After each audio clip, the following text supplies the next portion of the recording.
ای کاش بدانم که من کیستمه، گر مقابلم آسوده و خوش زیستمه. سرگشته به عالم از پی چیستمه، ورنه به هزار دیده بگریستمه. دل گرچه در این بادیه بسیار شتافت، یک موی ندانست ولی موی شکافت. اندر دل من هزار خورشید بتافت، و آخر به کمال ذره راه نیافت. بر هر خسی ز روی هوا دوستی مدار، در کوی مردمان ز پی دوستی مپوی.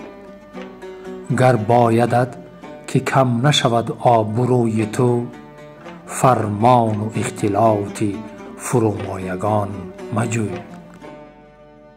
این دو سه نادان که چنین می دانند، از جهل که دانای جهان ایشانند.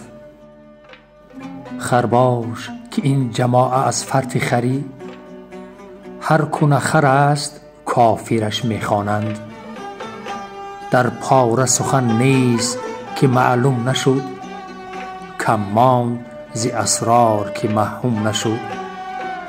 در معرفتش چو نیک فکری کردم، معلوم شد که هیچ معلوم نشد.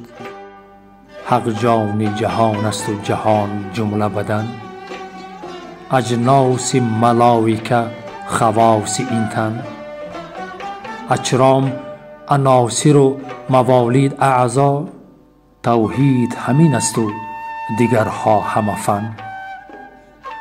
ای ذات تو مرا وجود را بوده اساس، جز ذات تو نیز هیچ کس ذات شناس. کس را به کمال و کهن ذاتت اخ نیست، بر فعل تو می کنند ذات تو قیاس. هر هیهت و هر نقش که شد محو کنون، در مخزن روزگار گردد مخزون.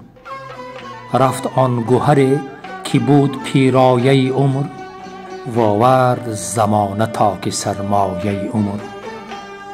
ای نفس، ای نفس که بسته هوای هوسی، بشتاف که در حمایت یک نفسی.